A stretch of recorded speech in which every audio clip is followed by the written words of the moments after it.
Polri akhirnya menetapkan Barada Richard Eliezer atau Baradae sebagai tersangka kasus penembakan menewaskan Brigadir Yosua. Baradae resmi ditetapkan sebagai tersangka dan dikenai pasal 338 KUHP. Sementara pengacara keluarga Brigadir Yosua, Kamarudin Simajuntak pun geger publik. Pasalnya ia membongkar dokumen dokter keluarga dari autopsi ulang atas jenazah Brigadir Yosua. Hasil otopsi ulang resmi sendiri akan keluar 4 hingga 8 minggu ke depan setelah otopsi dilakukan pada 27 Juli lalu. Sudah bersama saya di studio ada pengacara keluarga Brigadir Yosua, ada Bang Kamarudin Simajuntak, dan juga melalui sambungan daring kami akan menghubungi Bang Jamin Ginting, ahli hukum pidana. Selamat siang Bang Kamarudin, selamat siang selalu. Selamat siang juga pemirsa CNN, Tuhan berkati. Baik. Bang Jamin Ginting sudah bisa disapa. Bang Jamin, selamat siang, selamat sehat. Selamat siang. Baik, saya akan ke Bang Kamarudin terlebih dahulu. Kamarudin, kalau kita simak tadi pernyataan Pak Ferdy Sambo, bela sungkawa di awal kalimat disampaikan, kemudian minta maaf atas peristiwa yang terjadi di rumahnya, institusi Polri minta maaf kepada seluruh masyarakat, dan juga yang paling kita harus kita ulas adalah pernyataan menarik dari beliau yang menyatakan bahwa ini terlepas dari apa yang telah dilakukan oleh Brigadir Yosua terhadap istrinya. Anda menanggapinya seperti apa? Itu kan masih belum jelas. Apa sih yang dilakukan almarhum Brigadir Nopriansa Joshua Huta Barat kepada Ibu Putri? Itu kan harus diurai secara jelas atau dipaparkan, kan begitu, supaya kita tahu dan publik juga tahu. Tetapi yang saya tahu berdasarkan bukti yang saya dapatkan sampai sebanyak ini, ada rencana pembunuhan.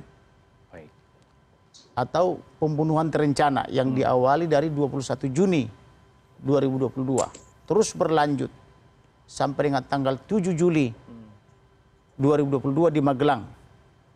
Adapun motivasi untuk membunuh itu adalah dikatakan oleh pengancam ini yang belum jadi tersangka ini bahwa ibu sakit gara-gara almarhum Nopriansa Joshua Huta Barat ya. Bang Kamar, indikasi rencana pembunuhannya apa? Di situ dia mengadu kepada sang kekasih. Di dalam pengaduan itu dia sampai menangis, menyatakan memohon maaf apabila dia melakukan kesalahan kepada kekasihnya, kemudian pamitan, kemudian dia bilang dia tidak mungkin lagi menikahi, kemudian dia bilang barangkali saya tidak sempat meminta maaf, saya minta maaf sekarang dan carikanlah pria lain sebagai pengganti saya, karena saya akan dihabisikan gitu. Lalu kekasihnya mengatakan, yang sakitnya kau bang, kan begitu. Nah, dia sampai menangis, akhirnya kekasihnya juga ikut nangis. Lalu ditanya, siapa sih yang mengancam? Skuad lama atau skuad baru? Dijawab skuad lama. Lalu saya tanya kepada kekasihnya, berarti kamu sudah mengerti apa itu skuad? Apa sih skuad kan gitu? Skuad itu adalah ajudan. Nah, dikasih tunjuk foto ini kan gitu. Ketika mereka berfoto, skuad ini 4 di kiri, 4 di kanan Bapak Ferdy Sambo kan begitu. Baik. Nah, dan ini namanya semua sudah saya investigasi termasuk asalnya. Termasuk Barada Eliezer ini sudah saya cari tahu dia asalnya dari Sulawesi Utara, dari Mapanget sana kan begitu. Nah, tetapi Barada Eliezer ini bukan termasuk orang yang mengancam. Bukan pula ini skuad lama kan begitu. Baik. Nah, artinya ada rencana ingin menghabisi nyawa almarhum jauh-jauh hari dari bulan Juni. Jauh-jauh hari dari bulan Juni tanggal 21 hingga pada tanggal 7 Juli di Magelang 2022. 21 Juni 2022 ya, sampai 7 Juli 2022. Kalau 21 Juni itu di Jakarta, baik, berlanjut 7 Juli 2022 di Magelang. Artinya ada kalimat yang menyampaikan akan dihabisi via WhatsApp, via telepon, atau via apa? Yang 21 Juni itu mereka video call. Lalu di screenshot karena bagi dia itu aneh. Seorang polisi, anggota BRIMOB, ajudan menangis. Sesungguhkan begitu. Pamitan kepada kekasihnya. Kemudian diulang lagi itu pada tanggal 7 Juli 2022 itu di Magelang ancamannya apabila naik ke atas akan dibunuh atau dihabisi. Nah, yang menjadi teka-teki ada dua. Benar nggak sih ibu sakit, Ibu Putri, di bulan Juni? Yang kedua, apa sih yang naik ke atas ini? Inilah teka-teki yang harus terjawab. Ibaratnya Fajil, inilah Fajil itu yang harus terjawab. Ada nggak sakit, kemudian sakit apa sih? Kemudian yang kedua itu, apa yang naik ke atas ini? Atau siapa yang naik ke atas, kan begitu. Baik. Dan terjadi besoknya pembunuhan. Makanya saya bilang pembunuhan terencana. Nah, kemudian ada upaya menutupi dari pihak polisi. Kejadiannya Jumat ditutupi sampai hari Senin, berarti 4 hari ditutupi. Kemudian mayat telah diserah terimakan kepada, atau jenazah telah diserah terimakan kepada keluarga, tapi tak boleh dibuka. Baik. Ini kan janggal. Ini sudah serah terimakan, kok nggak bisa dibuka? Nah, tetapi keluarga ini kan punya kecerdasan. Di hari Minggu, mereka bilang dengan dalil mau nambah formalin. Maka polisinya keluar yang sudah menyerah terimakan ini. Ketika mereka di luar, langsung dibuka, sudah dipanggil petugas medis dari rumah sakit umum daerah Sungai Bahar sana, tiba-tiba dibuka, divideokan dan dipotret. Inilah hasilnya ini. Baik. Ini kan gitu. Dari bukti dokumen yang Anda kumpulkan dari hasil otopsi ulang ya, apakah ada dokumen yang menunjukkan kejanggalan-kejanggalan lain selain otopsi yang pertama ini menjelaskan tidak begitu komprehensif yang dinilai oleh masyarakat, Bang Kamarudin? Ada kejanggalan. Berdasarkan foto yang tanggal 10 Juli, ini di lehernya ini seperti ada bekas ikatan tali. Ini ya, seperti bekas ikatan tali.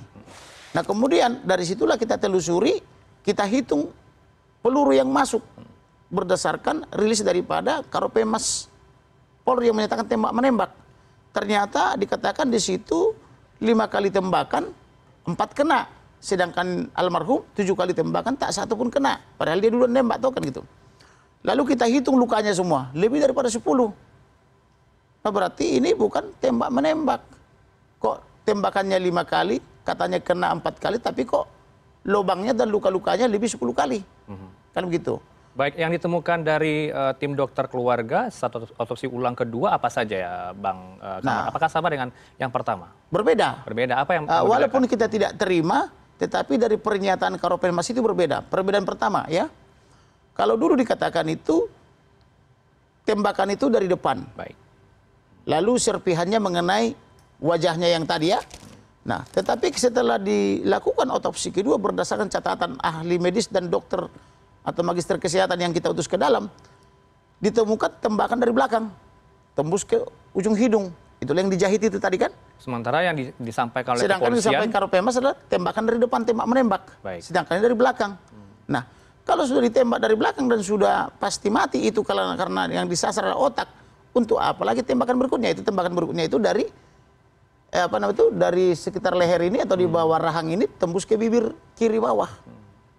Kemudian berarti ini yang dicatat, yang dilihat oleh tim dokter keluarga, tapi bukan hasil otopsi ulang kedua. Kan ahli forensik mengotopsi. Baik. Tentulah mereka di dalam itu kan bercakap-cakap. Ini ditemukan, dicatat. Ini ditemukan, dicatat. Jadi mereka itu mencatat. Nah, kemudian tembakan yang ketiga itu di dada kiri, tembus ke belakang lurus. Kalau ini tadi sudutnya 45, ini 60, kemudian di sini lurus. Baik. Kemudian tembakan keempat ditemukan di sini. Bolong. Di sonde ini semua bolong. Nah, pertanyaannya kalau 4-nya peluru yang kena, berarti cuma 4 itulah luka atau lubang kan gitu. Ternyata kita temukan banyak. Ada di sini beberapa, kemudian di atas mata, kemudian mata ini juga. Kemudian di bahu kanan ada luka terbuka. Dokter pun tidak tahu apa itu, akhirnya diambil sampel, ya. Kemudian di sini kanan kiri lebam biru. Di rusuk kiri rusuk kanan gitu ya.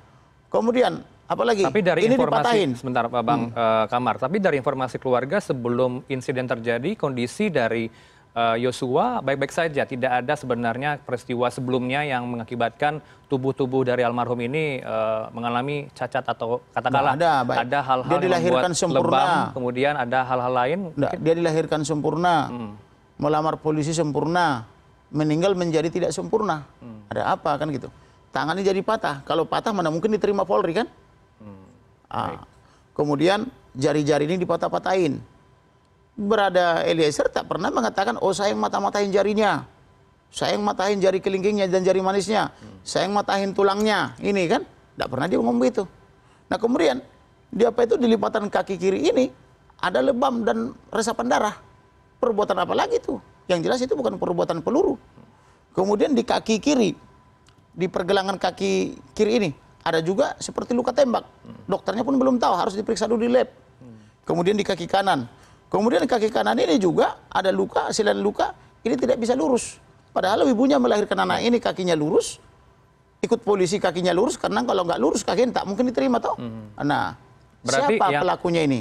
Berarti yang Anda dapatkan, pihak Anda juga, Bang Kamar, dari tim dokter keluarga sebelumnya menyampaikan otopsi ulang, ada beberapa hal yang menjadi perhatian, fakta baru ya Bang ya? Betul. Apakah ini juga pernah disampaikan oleh kepolisian kepada tim Anda?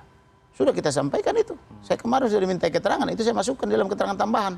Kemudian ketika dibuka ini kepala, tadi tidak ditemukan otak. Yang ada retakan 6. Pada 6 sisi gitu maksudnya. Ketika dibuka dada dan perut, ditemukan otak di dalam dada. Ah, ini kan udah terbalik-balik. Otak kan harusnya di kepala. Baik. Ini kok ada di dada? Apakah ini standar atau SOP ahli forensik? Saya nggak paham. Baik. Nah kemudian dibuka lagi perut, apa namanya itu, pankreas tidak ditemukan, empedu tidak ditemukan, kemudian kantong kemih tidak ditemukan gitu loh. Kemana? Kan harus ada penjelasan ilmiah toh untuk ini. Ini yang kita nantikan tadi 4 hingga 8 minggu ke depan, dari pernyataan karena kan banyak sampel. Ya. Kita karena kan saya banyak ini, permintaan saya kepada dokter forensik ini, karena saya kan memahami ilmu kedokteran, karena saya kan pengacara para dokter toh. Nah, jadi saya minta periksa ini, periksa itu, cari tahu sebab-sebab kematian, cari tahu juga kapan matinya. Ambil ginjal, saya bilang gitu. Ambil usus, ambil juga apa itu lambung gitu loh kan. Saya minta semua diperiksa, ambil aja buat sampel saya gitu. mau ke Bang Jamin. Bang Jamin masih tersambung dengan kami? Ya. Bang Jamin, saya tahu dahulu Bang Jamin, ini kan apa yang disampaikan oleh Irjen Paul Verdi Sambo di awak media. Semoga diberi kekuatan, kemudian ini terlepas dari apa yang sudah dilakukan oleh almarhum Yosua kepada istrinya. Anda menangkap ini, apakah ada pernyataan yang sebenarnya diungkapkan oleh Verdi Sambo bahwa benar istrinya ini diduga ada pelecehan seksual yang dilakukan oleh almarhum, Bang Jamin? Ya, terkait dengan pelecehan seksual, tentu semua tindak pidana itu harus dibuktikan, didasarkan kepada bukti-bukti yang sah sebagaimana dimaksud dalam pasal 183 KUHP. Nah, jadi harus dibuktikan bagaimana pelecehan itu terjadi, siapa yang melakukan, tempatnya di mana, jamnya berapa, dan di bagian mana yang dilecehkan. Karena pelecehan itu tentu ada yang bentuknya verbal, ya secara langsung, ada juga yang nonverbal, yaitu dengan kata-kata, tapi dia juga dengan perbuatan. Nah itu kan sudah diatur sedemikian rupa. Nah itu harus dibuktikan. Nah siapa yang melakukan pelecehan tersebut ya, dan apakah itu karena dorongan keinginan orang itu sendiri ataupun karena hal-hal lain yang di luarnya. Dan itu harus semua dibuktikan. Nah sampai sekarang yang kita lihat, kelihatannya kasusnya sudah naik tapi belum ada siapa tersangkanya. Nah ini kan belum, jadi kita belum bisa menyatakan ini sebagai suatu perbuatan. Yang ada sekarang hanya penetapan tersangka terkait dengan tembak-menembak. Ya itu yang sudah ditetapkan tersangkanya dengan kedudukan pasal 338. Memang kalau kita lihat pasal 338 ini adalah tindakan spontan ya, pembunuhan spontan.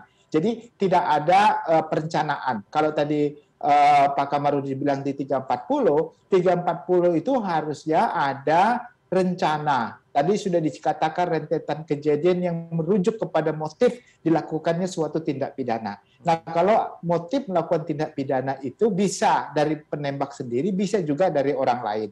Tetapi karena yang dimasukkan adalah pasal 338 dan 5556, maka tentu perbuatan ini bukan dilakukan oleh satu orang, tetapi lebih dari satu orang.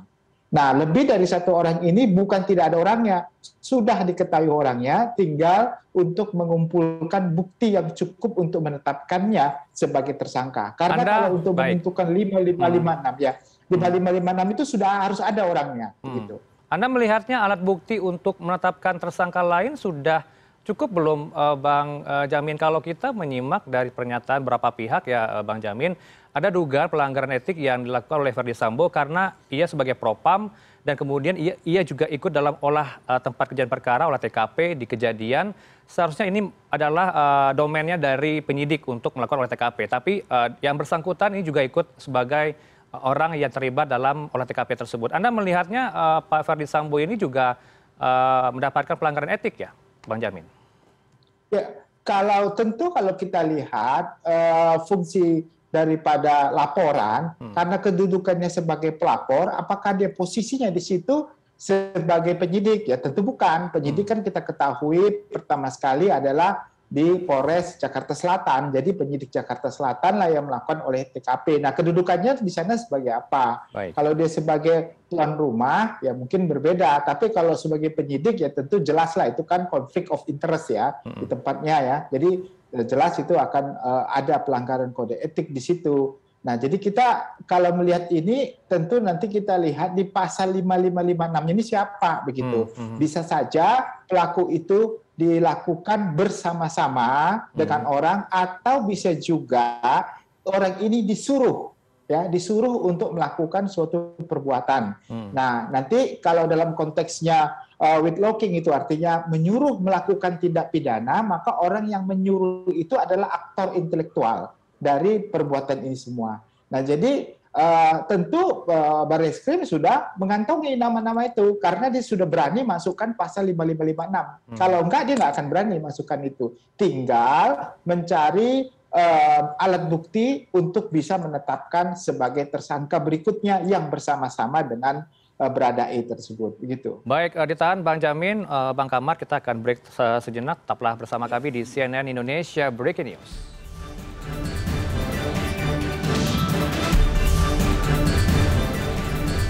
CNN Indonesia Breaking News.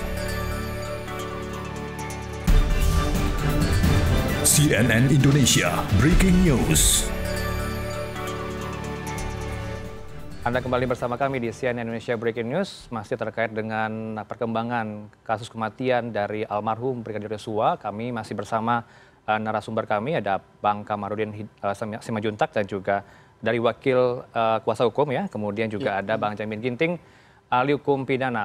Bang Kamar, saya ke Bang Kamar terlebih dahulu. Bang Kamarudin, kalau Anda menanggapinya, meresponnya pasal yang disangkakan terhadap Barada Eliezer, pasal 338.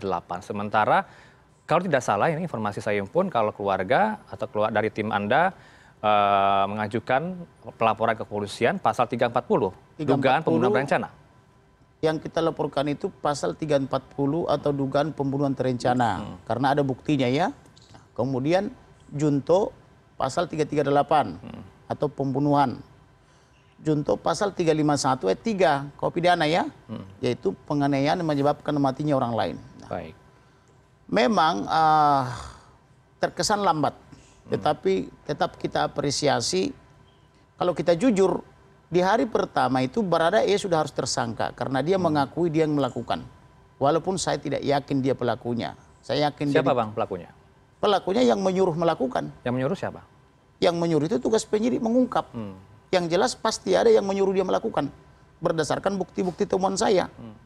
Nah, dari rentetan pengancaman sebelumnya.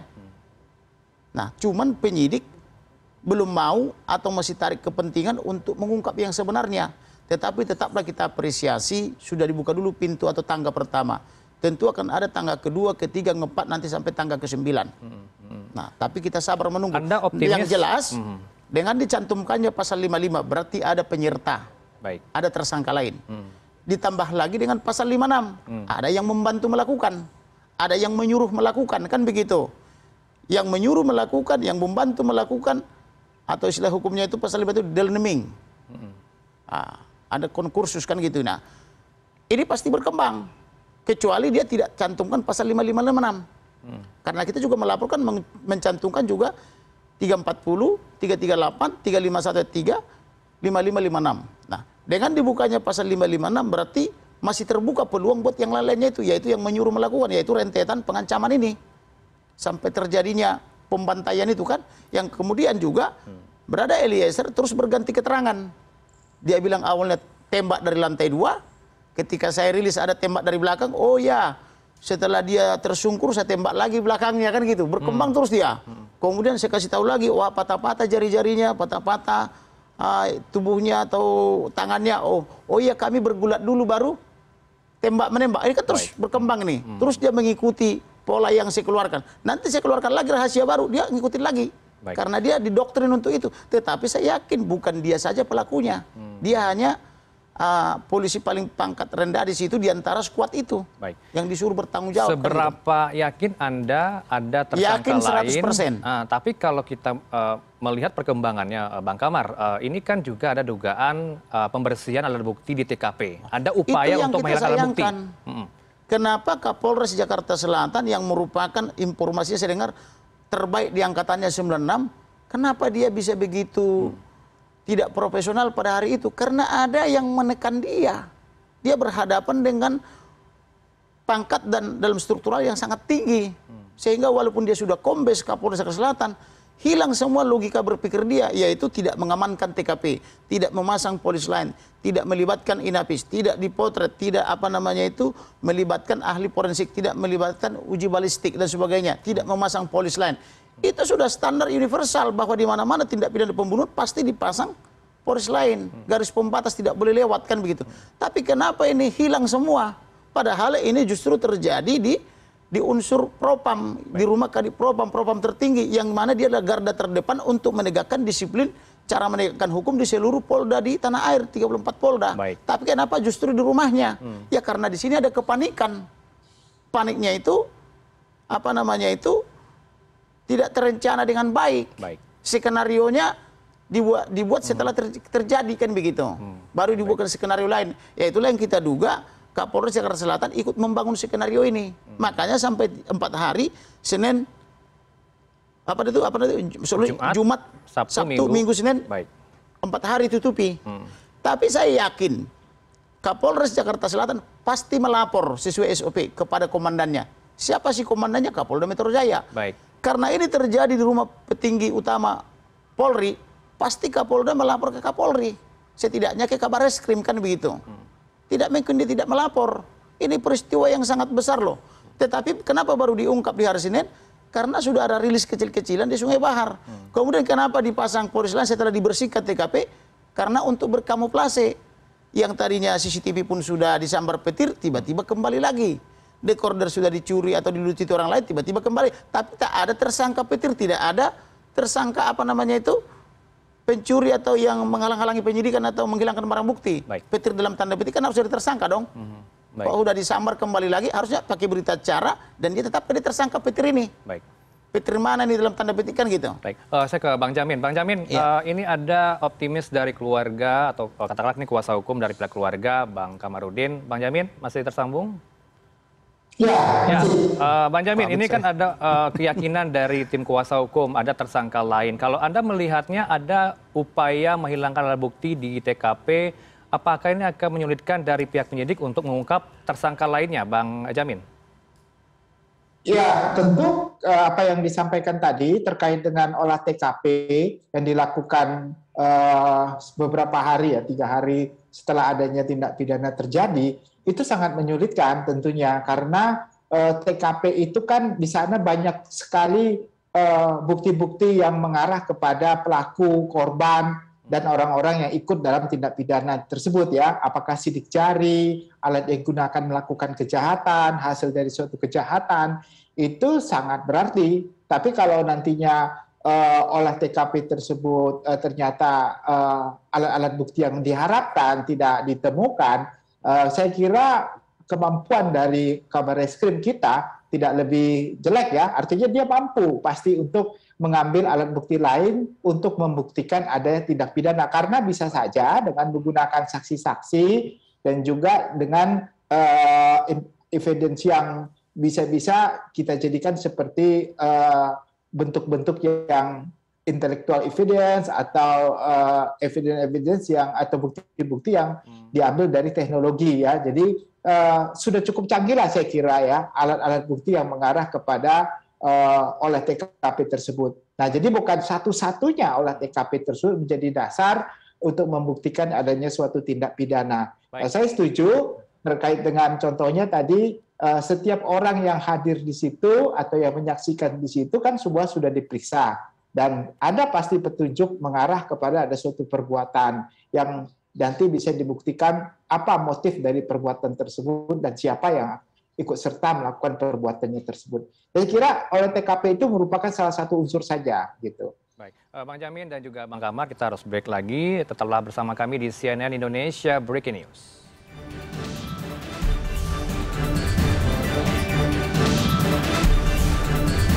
CNN Indonesia Breaking News. CNN Indonesia Breaking News. Anda masih bersama kami di CNN Indonesia Breaking News. Kami lanjutkan kembali dialog kami bersama keluarga, pengacara keluarga ya, Brigadir Yosua, ada Bang Kamarudin Simanjuntak dan juga ada ahli hukum pidana Bang Jamin Ginting melalui sambungan daring. Bang Jamin masih tersambung tentunya ya Bang Jamin. Ya, Bang Jamin, kita lanjutkan kembali. Saya ingin ke Anda terlebih dahulu. Bang Jamin, kalau kita ikuti perkembangannya, ada 3 unsur yang menentukan apakah ini bisa dibawa ke penyidikan, yaitu ada hasil uji balistik, hasil uji forensik, otopsi ulang, kemudian juga hasil uji forensik, digital forensik. Kalau Anda melihatnya, apakah ini prematur ya, kepolisian menetapkan seorang tersangka dalam kasus ini, Bang Jamin? Kalau untuk yang sudah ditetapkan tersangka, ya berada DE ini, saya kira nggak prematur, justru ini dia sudah mengaku bahwasannya dia melakukan suatu penembakan. Baik. Berarti alasan melakukan penembakan itu dengan saksi yang melihat dan saksi korban sudah ada, itu sudah tepat artinya. Nah, cuma yang harus dilihat waktu pertama sekali dikatakan dia membela diri, tapi selanjutnya diketahui bahwasannya pasal 338. Berarti nanti tentu kita masih lihat lagi apakah dia bisa melakukan pembelaan di depan pengadilan kalau dia melakukan pembunuhan itu ada alasan pemaaf atau pembenarnya. Nah, di pengadilan dibuktikan, bukan di penyidikan. Nah, nanti setelah itu baru dibuktikan. Nah, kalau untuk tindak pidana lain, contohnya terkait dengan pelecehan seksual dan segala macam, maka alasan belum adanya pelakunya itu tentu belum bisa ditetapkan karena belum cukup bukti saya kira untuk melakukan suatu pembuktian untuk menetapkan tersangka. Nah, banyak artinya laporan dugaan perbuatan kesusilaan ini sudah gugur ya karena sudah ada tersangka pembunuhan yaitu Barada Eliezer. Nah, makanya nanti kita lihat apakah karena kalau gugur atau tidaknya itu kalau sudah dalam tingkat penyidikan, dia harus mengeluarkan SP3, surat pemberhentian penyidikan.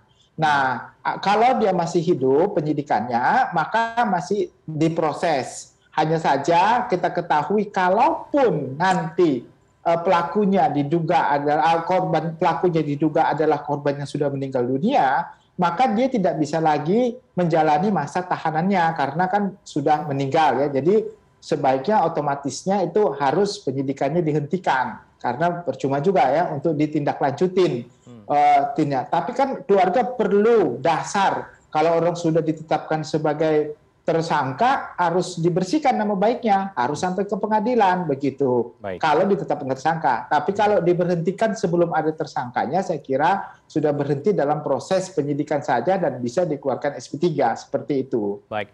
Bang Jamin, saya mau ke Bang Kamarudin. Bang Kamarudin, ini kan ada alat bukti yang kuat ya untuk membuktikan bahwa ada dugaan tembak-menembak secara dekat. Tapi tidak kalau ada tembak-menembak, tidak ada. Tapi kalau kita menyimak dari kepolisian, dengan ditetapkannya tadi malam menjadi tersangka 338, maka gugur sudah pernyataan Karopenmas Polri yang menyatakan tembak-menembak. Yang ada adalah pembunuhan terencana, junto pembunuhan. Dari mana dasarnya? Ini menembaknya secara dekat atau 10 meter? Kan dia bilang begini, fungsi polisi itu kan melumpuhkan calon tersangka atau tersangka untuk diadili. Ini dia sudah lihat lumpuh, kata dia, karena saya rilis berita ada penembakan dari belakang kepala, lalu dia ikuti. Oh ya, itu setelah lumpuh dia, tak tembak lagi dari belakang supaya benar-benar mati, supaya benar-benar tidak bisa melawan lagi. Nah, inilah niat jahat itu atau evil minds atau mensreanya itu. Nah, walaupun belum tentu benar seperti itu. Dan saya menolak itu karena bukan hanya dia pelakunya. Kan begitu. Dia kan hanya mengikuti umpan saya. Saya umpan dia, ada loh yang menembak dari belakang. Maka dia ganti cerita. Oh, tidak hanya menembak dari atas ke bawah, tetapi setelah dia lumpuh, dia semacam duduk begini, tak tembak lagi dari belakang otaknya. Harusnya kan bukan seperti itu. Baik. Harusnya langsung borgol tangannya, bawa kantor polisi untuk dimintai keterangan. Nah, lalu saya umpan lagi, saya keluarkan lagi bukti lain. Oh, jari-jarinya patah, tangannya patah, kakinya juga luka. Oh, kami bergulat dulu baru menembak. Dia kan berubah terus nih. Ini gali bohong, tutup bohong. Baik. Gitu loh. Nah, kemudian terkait dengan tuduhan mereka, ada katanya pelecehan. Sebentar, saya Ini ingin juga- tanya dulu, ini jarak dekat atau bagaimana menembaknya? Jarak dekat. Jarak dekat, tidak ada pernyataan Ini kan kalau sekitar bisa 10 tembus, meter ini, kata kalau oleh bisa kepolisian. tembus dari sini ke sini, berarti ada dugaan menempel pistol itu di bawah dagu. Oke.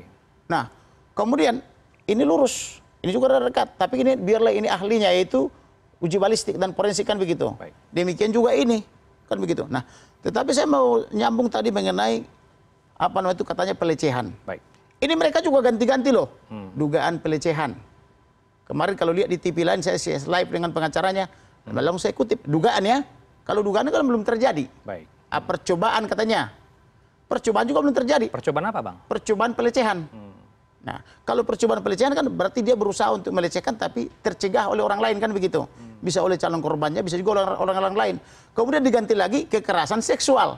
Kalau kekerasan seksual berarti sudah masuk alat kelamin itu ke dalam alat kelaminnya si wanita. Berarti harus diperiksa alat kelamin itu. Apakah ada kerusakan? Apakah ada upaya paksa? Suka atau sama-sama suka kan gitu. Nah, itu harus diperiksa semua. Jadi tidak bisa asal ngomong. Nah, kemudian mereka menuduh pelakunya almarhum. Almarhum tidak bisa membantah karena dia sudah mati. Kenapa mereka bunuh? Kalau memang ada tuduhan itu, kenapa nggak bawa kantor polisi supaya diadili? Kemudian mereka pikir lagi, oh dia satu aroma parfumnya. Memangnya parfum hanya dijual buat Ibu Putri, tidak dijual buat orang lain? Atau jangan-jangan Ibu Putri kasih parfum juga? Ini kan banyak penafsiran. Nah kemudian fotonya Ferdy Sambo mau ditembak katanya. Loh kok sudah fotonya mau ditembak tapi kok dia naik kelas terus dari Brimob ke Subdit 3 Pidum Polri, kemudian menjadi ajudan, kemudian dikasih lagi menjadi anggota Satgas Merah Putih per 1 Juli 2022. Masa orang yang tercela dapat promosi yang hebat terus? Kan tidak masuk akal. Baik. Kenapa setelah mati dipitnah-pitnah? Lalu kaitannya dengan dia telah meninggal. Pasal 77 mengatakan gugur hak menuntut, gugur hak mendakwa, gugur hak mengusut. Artinya mengusut aja nggak bisa lagi. Baik. Jadi ini polisi mendagelan. Sudah tahu gugur, diusut-usut. Artinya buang-buang energi, menciptakan opini di tengah masyarakat. Jadi yang bermasalah di sini polisi, penyitiknya. Sudah gugur kok apa yang mau diusut? Baik. Orang pasal 77 jelas dikatakan di situ. Kemudian demikian juga pasal katanya karena membela diri. Membela diri berarti pasal 49 KUH pidana kan? Baik. Itu nowhere gitu kan? Karena opermah misalnya atau karena terpaksa kan gitu loh. Orang dia bilang sudah lumpuh ditembak lagi. Di mana unsur memaksanya di situ atau nowhere-nya di situ. Kemudian dibilang, oh ternyata kami menggulat dulu baru tembak menembak. Ini kan dalilnya itu terus berubah menyesuaikan apa yang saya rilis. Padahal dia nggak tahu saya ini jago memancing orang. Saya pancing, saya keluarin buktinya satu persatu, ikutin dia jadi berubah-berubah terus ya. Kalau saya kan dari awal konsisten. Ini pembunuhan terencana. Ada jejak elektronik, ada rekaman elektronik. Rekaman elektronik itu alat bukti menurut Undang-Undang ITE. Baik. Ada keterangan saksi 11 orang. Kurang kuat apa lagi? Ada akte. Nah, kemudian terkait dengan hasil daripada otopsi atau visum repertum ulang. Di situ kan saya tempatkan 2 orang sesuai keinginan mereka karena ini kan berubah terus. Dari keluarga tadinya boleh lihat menjadi tidak boleh. Penasihat hukum boleh lihat menjadi tidak boleh. Terakhir dikasih kita tantangan kalau ada dokter atau ahli medis yang bisa dimasukkan untuk melihat. Nah, kita masukkan. Nah, apa yang dilihat oleh 2 orang dokter dan ahli medis ini kan bukti, keterangan saksi. Kemudian dituangkan dalam bentuk surat. Ini bukti surat. Saya notariskan ke kantor notaris atau saya suruh notariskan. Ini menjadi bukti otentik. Ini bukti sahih. Baik. Yang tidak terbantahkan lagi. Baik. gitulah. Bang Kamar, saya mau ke Bang Jamin. Bang Jamin, kalau dalam unsur kepolisian seperti apa ya kepemilikan senjata api kalau disebutkan tadi kalau Bang Kamar tidak ada tembak-menembak? Tidak ada. Tidak ada tembak-menembak. Kalau Bang Jamin, melihatnya dalam kasus ini sebenarnya untuk seseorang yang terancam nyawanya, itu dalam SOP kepolisian apakah boleh melakukan tembakan berulang kali, Bang Jamin? Saya kira terlihat kasusnya ya, case by case Dalam itu kasus ini, tentu. Anda melihatnya seperti apa? Kalau kita lihat di sini kan terancam, ya tentu dalam kondisi tidak bisa lagi, tidak ada exit, optional exit yang bisa dilakukan. Dia bisa melakukan pembelaan. Tapi kalau masih ada kesempatan yang masih bisa dilakukan, contohnya dengan peringatan, ya supaya tidak melakukan, itu bisa juga dianggap bukan ada pembelaan. Jadi pembelaan terpaksa itu benar-benar dia tidak punya cara lain selain harus melawan dari pelaku tersebut. Nah, jadi karena dalam konteks pidana ada yang disebut sebagai proporsional, jadi proporsional di antara perbuatannya dengan perbuatan tersebut. Ya, jadi harus ada nggak proporsionalitasnya sama subsidiaritas. Subsidiaritas artinya satu pakai senjata tajam, satu senti. Nah, tapi kalau ini kan sama-sama senti ya, senjata api sama-sama senjata api. Jadi secara subsidiaritas kualitasnya sama. Nanti kita lihat secara proporsionalitasnya, apakah terlalu berlebihan. Nah, kalau terlalu berlebihan, maka itu tidak dapat dikatakan sebagai pembelaan terpaksa. Mas, begitu konsepnya. Kalau dari Anda simak tadi apa yang disampaikan oleh Bang Kamar ya, sejumlah bukti kuat dikumpulkan, termasuk juga ada ancaman pembunuhan berencana. Anda melihatnya dalam kasus ini sebenarnya apakah ada yang memenuhi unsur-unsur pasal dugaan pembunuhan berencana, kemudian dugaan penganiayaan, Bang Jamin? Ya, kalau kita lihat dalam konsep pasal 340, jadi ada suatu jeda di mana perbuatan itu tidak spontan untuk melakukan suatu perbuatan pidana berdasarkan suatu bukti. Contohnya mereka ada suatu pembicaraan sebelumnya untuk melakukan pembunuhan. Lalu yang kedua menyiapkan alat-alat untuk melakukan pembunuhan dan juga dilakukan dengan suatu skema yang sudah diatur sebelumnya. Nah, jadi ini untuk mendapatkan itu, kalau dia pakai tersangkanya sekarang ini yang 338, maka harus diteliti motif daripada orang ini melakukan suatu perbuatan tersebut. Motif itu dalam penyidikan penting, karena untuk mengembangkan kasus ini ke orang-orang yang masuk dalam pasal 5556. Nah, nanti kalau di pengadilan beda lagi, karena motif itu nggak menjadi hal yang perlu dipertimbangkan majelis. Tapi dalam konsep penyidikan, motif itu penting untuk menentukan apakah orang ini melakukan sendiri atau untuk menentukan siapa yang dimaksud oleh penyidik pasal 55 dan 56 itu. Begitu, Mas. Anda melihatnya kalau yang sudah dimiliki oleh tim kuasa hukum, Bang Jamin, Anda mendengarkan tadi apa yang disampaikan juga Bang Kamar, ada ancaman pembunuhan yang sudah terjadi sejak Juni 2022 ya Bang Kamar, 21 Juni pertama. 21 Juni dengan kekasih dari almarhum Mbak Vera dari ya. percakapan mereka. Percakapan mereka. Curhat dia kepada kekasihnya. Apakah dengan alat bukti ini atau rekam jejak digital bisa menjadi alat bukti yang kuat ke pengadilan, Bang Jamin? Apalagi kalau kita simak dari pengakuan Bang Kamar tadi ada beberapa luka lain yang ditemukan oleh pihak keluarga. Diduga penyiksaan ya? Diduga penyiksaan. Padahal sebelumnya diketahui dari pihak keluarga almarhum ini tubuhnya sempurna. Sebelum jarinya bagus, terjadi. Ini jarinya udah patah-patah. Komentar Anda, Bang Jamin? Ya, nanti gini, konsep pidana itu, pikiran jahat itu nggak bisa dipidana. Ya, mesti ada perbuatan, ada mens rea dan aktus seriusnya. Nah, kalau aktus seriusnya itu ada tindakannya. Nanti tindakan itu bisa diwujudkan dalam suatu keterangan dari pelaku utama atau dia pelaku pembantu namanya. Nah, nanti kita lihat apakah motif dari pembunuhan ini semata-mata dalam rangka contohnya dia diminta pertolongan untuk membantu adanya suatu perbuatan tindak pidana lain. Atau memang tadi apa yang disampaikan lawyer ini benar, ada rencana-rencana yang mengarah kepada korban ini untuk dibunuh begitu. Hanya Brigadir Baradae ini hanya alat untuk melakukan kejahatan. Nah, kalau dia sebagai alat yang untuk melakukan kejahatan, tapi niatnya sama dengan pelaku utamanya, maka kedudukannya sama-sama sebagai pelaku tindak pidana begitu. Tapi kalau nanti dia cuma sebagai alat yang tidak punya niat, hanya spontan, nah itu dia mungkin ada alasan-alasan yang bisa membenarkan dia begitu. Tapi ini kita lihat, kalau saya lihat amati dari kejadian ini, pembunuhan itu memang kalau kita lihat sudah jadi tersangka, lalu dia melakukan pembunuhan, dia mengetahui bahwa sebagai polisi dia nggak bisa melakukan itu dengan serta-merta. Jadi Bang Jamin, ini kita lihat nanti. Ya. Bang Jamin, kalau Anda tadi juga sempat menyatakan bahwa ada kemungkinan tersangka baru. Tersangka baru ini dalam pasal yang sama 338 atau pasal lain, Bang Jamin? Nah, ini dia.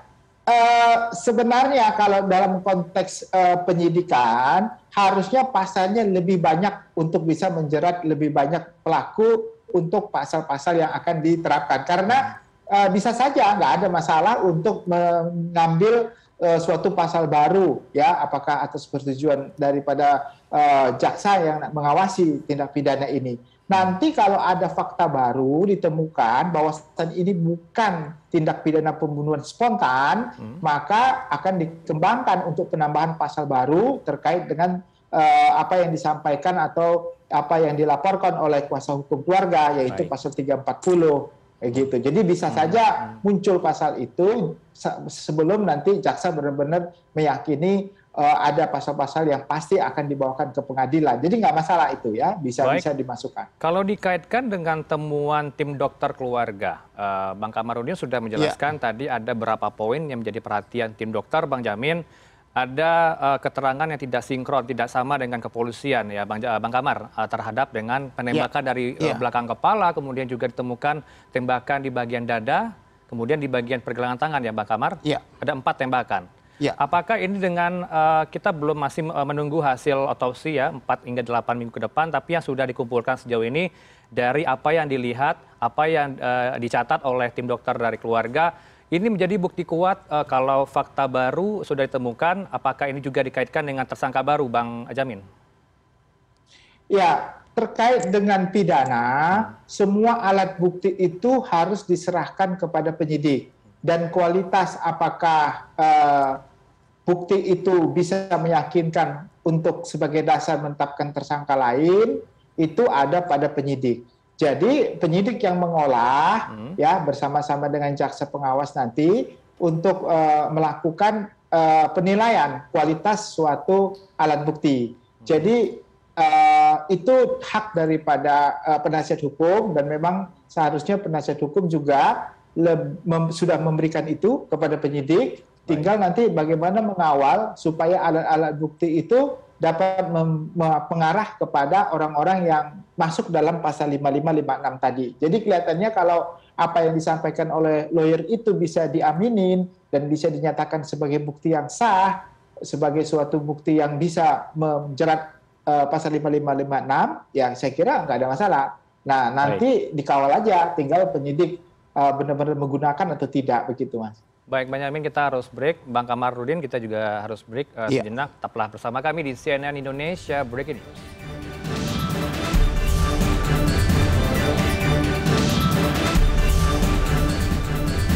CNN Indonesia Breaking News. CNN Indonesia Breaking News. Anda masih bersama kami di CNN Indonesia Breaking News. Kami tentunya mengulas lebih dalam bagaimana perkembangan kasus kematian dari almarhum Brigadir Yosua. Kami masih bersama dengan kuasa hukum dari almarhum Brigadir Yosua, ada Bang Kamarudin Simanjuntak. Dan masih tersambung melalui sambungan Zoom, ada ahli hukum pidana Bang Jamin Ginting. Bang Jamin, Bang Kamar, kita lanjutkan kembali di segmen ini. Saya ingin tahu lebih dalam, ulas lebih dalam Bang Kamar terkait dengan penemuan tim dokter keluarga Ya. saat hasil otopsi ulang kedua itu didapat sehari setelah otopsi ulang tanggal 27 atau berapa hari kemudian? Jadi perlu saya jelaskan dulu ya. Ketika saya melapor di Mabes Polri atau di SPKT Barreskrim Polri, kemudian segera kita diundang untuk gelar awal. Baik. Di dalam gelar awal itu saya disambut oleh belasan sampai puluhan jenderal dari petinggi-petinggi polisi. Baik. Saya paparkan semua tentang dalil-dalil pembunuhan berencana, berikut buktinya. Mereka tidak bisa bantah. Kemudian saya tolak dengan tegas itu hasil otopsi yang pertama. Karena menurut Karopenmas Polri, ini otopsinya itu membuktikan tembak menembak. Saya katakan siapa yang berani mengatakan tembak menembak akan saya tuntut ke pengadilan, baik pidana maupun perdata. Itu saya ucapkan itu di depan para jenderal itu. Kemudian Jenderal akhirnya siapa, Bang? Kalau mau tahu. Jenderal siapa? banyak. Banyak. Siapa salah satu? Mulai dari Pusdokes, Kadip Humas, Karopenmas, semua sampai dengan Dirtipidum semua ada di situ. Ada di situ. Wakabareskrim semua di situ. Nah, saya katakan ini tidak demikian. Karena kalau tembak menembak peluru rampat, ini lukanya kok lebih 10. Maka saya minta otopsi ulang. Maka semua setuju otopsi ulang dan visum et repertum ulang.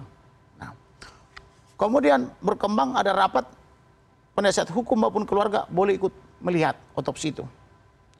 Rapat Zoom dengan dokter-dokter dia bilang tidak boleh karena melanggar kode etik. Hanya dokter yang bisa melihat itu. Baik. Kemudian di situ disepakati boleh CCTV. Kemudian rapat terakhir secara offline dia bilang CCTV pun tak boleh. Katanya waktu itu disiapkan CCTV buat keluarga di ruang khusus. Akhirnya di malam terakhir itu berapa jam lagi mau penggalian. Bila Anda punya dokter atau punya ahli medis boleh. Yang penting profesinya adalah di bidang tenaga kesehatan atau dokter. Maka dalam waktu singkat kita cari itu di Jambi, dapat 2. Kita beri surat tugas seperti saya tunjukkan tadi. Setelah kita beri surat tugas, mereka sudah dewasa, berpendidikan di bidang itu, magister 1, dokter umum 1, mereka masuk, ikut bersama dengan dokter forensik itu ke ruang OK atau ke ruang otopsi atau ruang operasi. Di sana mereka mencatat, mengamati, melihat. Baik. Apa yang mereka lihat, mereka dengar, mengalami. Ditemukan misalnya, diduga, ada benjolan di belakang. Benjolannya itu digunting rambutnya. Setelah digunting, dibuka lemnya, ada lem. Ini temuan hasil catatan dari tim dokter? Betul. Bukan dari tim dokter forensik? Belum. Itu mereka belum final. Nah, Baik. disonde, hanya ditusuk. Ke arah mata mentok, ditusuk ke arah hidung tembus. Ini diduga tembakan pertama. Tapi dia tak ada otak. Otaknya tak ada. Maka yang ada retakan 6. Nah, kemudian turun lagi ke bawah. Ditemukan di sini lubang.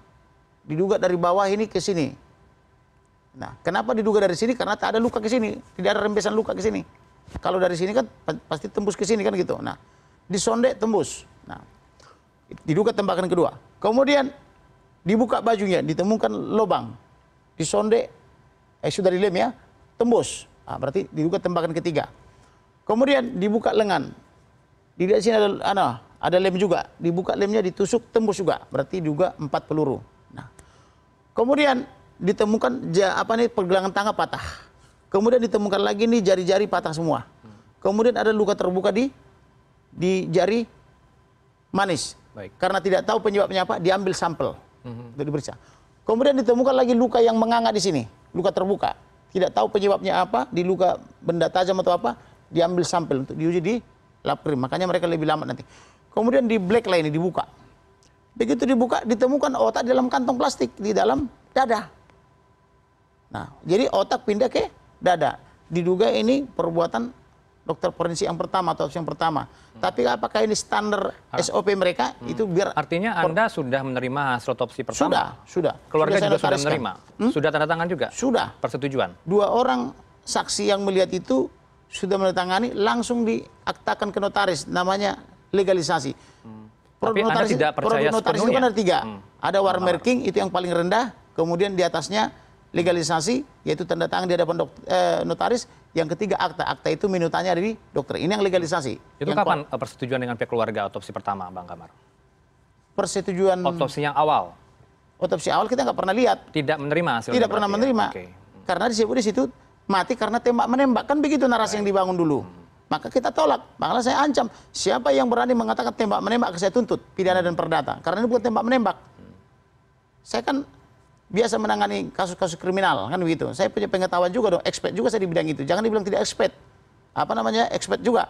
Saya juga mengelola dokter-dokter, dari dokter umum sampai profesor dokter saya kelola. Kan begitu. Nah, oleh karena itu saya sebagai legalnya gitu ya.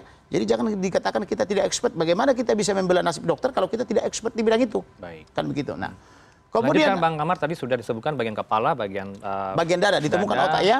Nah, heran mereka, keliling-keliling kepala. Ini kok otak ada di dada, kan gitu. Dibuka lagi. Tidak ditemukan pankreas. Atau hilang. Tidak ditemukan empedu. Tidak ditemukan apa itu kantong kemih dan sebagainya. Nah, kemudian karena banyak saya permintaan untuk diuji oleh di lab, maka diambil ginjalnya. Waktu itu saya bilang cari tahu sebab-sebab kematian dan kapan matinya. Ambil ginjal, ambil lambung, Baik. ambil hati, dan jantung dan sebagainya. Saya minta diuji. Nah, makanya diambil semua sampelnya.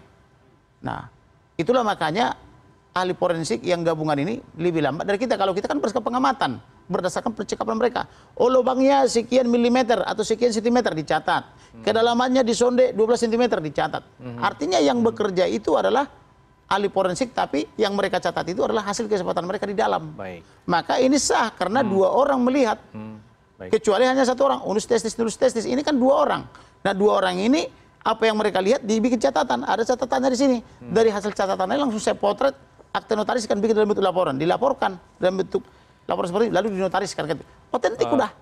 Kan gitu. Bang, ini juga menjadi pertanyaan saya. Informasi dari pihak keluarga menyebutkan kalau tidak salah nih bibi dari almarhum Ya. menyatakan ketika jenazah diterima di kediaman, kalau posisi kaki tidak bisa diluruskan. Betul, Sebenarnya kaki kanan. dalam kesehariannya memang seperti itu tidak, Bang Kamar? Dia dilahirkan sempurna, tidak ada cacat. Ketika melamar polisi sempurna. Dalam pertemuan terakhir mereka sempurna. Ketika mati tidak sempurna. Nah, siapa pelakunya harus ada dong. Harus bisa dijelaskan secara ilmiah. Baik. Ada apa ini kan gitu. Kalau yang di jelas, bagian, baik. yang jelas Baradae tidak pernah mengatakan aku yang mata-matahin jarinya. Aku yang mata-matahin jari manisnya. Aku juga yang menembak apa namanya itu pergelangan kaki kiri. Dia tidak pernah begitu. Dia hanya bilang tembak dengan peluru 5 kali, hasil 4 kali. Temuan tim dokter keluarga di bagian kaki ada luka tembak? Ada di sebelah kiri. Di sebelah kanan ada juga di urat nadi dirobek. Tapi kalau itu masih perdebatan. Memasukkan formalin? Karena dianggap itu memasukkan formalin oleh Karopenmas kan gitu. Tapi itu masih harus diuji dulu. Apakah benar-benar untuk memasukkan formalin? Karena memasukkan formalin tidak harus dengan cara seperti itu. Ada juga disuntik. Di bagian-bagian yang lunak kan begitu. Nah, yang di apa itu, yang di Kalimantan, di Jambi itu, yang di Sungai Bahar, dia tidak merobek pembuluh darah. Dia suntikan sampai 160 cc kan tidak pakai dirobek gitu loh. Ini ada apa dirobek kan? Apa ini dikamuflasekan dengan apa namanya? Dengan formalin kan kita nggak tahu. Nah, yang jelas lebih daripada 10 luka-luka yang dengan jarak yang berbeda. Termasuk yang di sini. Di belakang lutut ini kan ada lebam berdarah atau istilah mereka tuh ada rembesan darah. Siapa pelakunya? Yang jelas jauh dari peluru ini. Kenapa ini ada rembesan darah? Di sini juga ada rembesan darah. Kan gitu. Itu makanya sangat yakin saya ini disiksa dulu baru dieksekusi. Jadi saya yakin ini dieksekusi ini, saya yakin ya. Ini lagi disuruh jongkok ini, jadi apa nih berlutut begini. Namanya execution style. Kalau di Amerika atau di Eropa disebut execution style. Artinya disuruh dia berlutut, dieksekusi dari belakang. Anda menduga ini disiksa terlebih dahulu atau kemudian tembak atau tembak terlebih dahulu kemudian disiksa, Bang? Logika saya mengatakan disiksa dulu baru ditembak. Karena kalau ditembak dulu baru disiksa, untuk apa disiksa mayat? Jadi kalau psikopat itu dia menikmati siksaan itu. Ketika orang menjerit-jerit, dia makin gemas dia. Baik. Maka nanti baca buku karangan Robert De Heer. Nah, Without Conscience gitu loh, tanpa nurani kalau bahasa Indonesianya. Itu ada mungkin di Gramedia itu. Coba dibeli itu buku psikopat itu karangan daripada penasehat FBI. Itu buku terlaris itu, bestseller itu. Itu kalau kita baca itu kita akan mengerti tentang dunia psikopat gitu loh. Baik. Dan di Indonesia ini banyak gitu loh. Baik, ada tuduhan atau dugaan ya, dugaan kuat dari pihak keluarga atau tim kuasa hukum Anda, ada penyiksaan di sini, Ya, karena tentunya ini akan dibuktikan, Bang. Kalau pelurunya di kepala dari belakang ke depan, kok jadi jari-jari yang patah-patah? Kalau pelurunya di sini, di pergelangan sini, kok jari-jari yang patah-patah dan lengannya patah-patah? Apa hubungannya patah-patah dengan tembakan kan gitu? Kita tembakan itu menembakkan lubang. Ya, kita tunggu hasil forensik, Bang Siap. Kamarudin, karena memang tadi kepolisian dan juga Irjen Ferdi Dan Sambo. kemudian Kita kaitkan dengan kejanggalan ya. Baik. 4 hari ditutupi. Kemudian ada penghilangan barang bukti. Baik. CCTV katanya disambar petir. Kemudian dekorder disambar entah tetangga dari Glodok, nggak paham saya. Yang jelas bukan warga situ. Tapi sampai sekarang tak tersangka dia kan. Baik. Kemudian TKP dirusak, dibersihkan. Tidak melibatkan inapis, tidak melibatkan forensik, tidak diambil sidik jari, tidak dipotret, tidak uji balistik, tidak uji forensik dan sebagainya. Ini apa? Berarti kan ada perencanaan yang matang untuk ini. Setidaknya mereka dengan menghilangkan alat-alat bukti itu atau merusak TKP itu sudah tersangka, menghalang-halangi penyidikan, gitu loh. Bang Kamar, ke Bang Jamin. Bang Jamin masih tersambung dengan kami?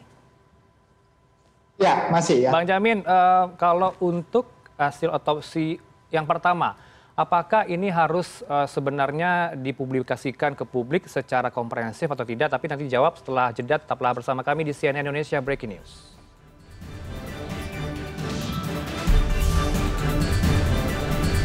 CNN Indonesia Breaking News.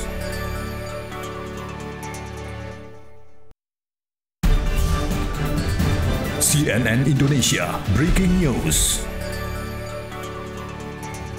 Terima kasih Anda masih bersama kami di CNN Indonesia Breaking News. Kami lanjutkan kembali tentang perkembangan dari kasus kematian almarhum Brigadir Yosua. Kami masih bersama narasumber kami.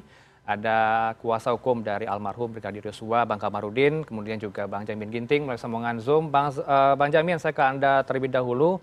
Ya. Sebelum break tadi saya tanyakan bagaimana melihat transparansi, akuntabilitas dari hasil otopsi pertama. Apakah ada pelanggaran etik yang dilakukan oleh tim dokter forensik yang pertama? Karena kalau kita simak temuan dari tim dokter keluarga, ada fakta baru yang ditemukan tim dokter keluarga, ada kesan yang ditutup-tutupi, Bang Jamin, tidak transparan ke publik yang terkait dengan hasil otopsi pertama. Bang Jamin, silakan.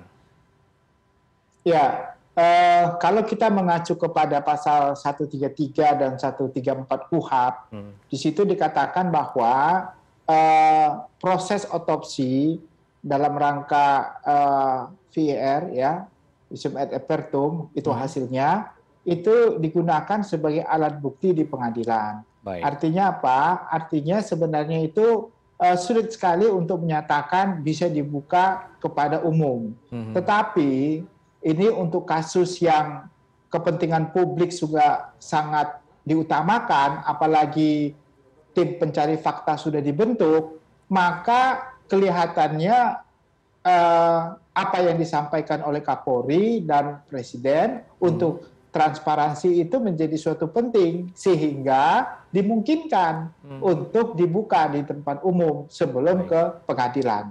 Nah, kalau yang pertama kan tidak ada atensi yang cukup besar ya terkait dengan hal ini karena memang pihak keluarga belum memberikan statement sehingga apa yang dilakukan itu berdasarkan pasal 133 masih normal-normal saja, nggak ada masalah begitu. Tapi karena konteksnya sekarang ini bukan lagi perkara normal dalam arti public interest-nya sangat besar untuk mengungkapkannya dan juga ada atensi dari pemerintah. Jadi saya kira nggak masalah untuk selanjutnya disampaikan ke depan publik sebelum disampaikan di pengadilan begitu, Mas. Baik, Bang Jamin, saya menyinggung sedikit soal apa yang telah terjadi kemarin. Menko Polhukam Pak Mahfud MD bertemu dengan pihak keluarga Pak Samuel, ayah almarhum Brigadir Yosua di kementerian.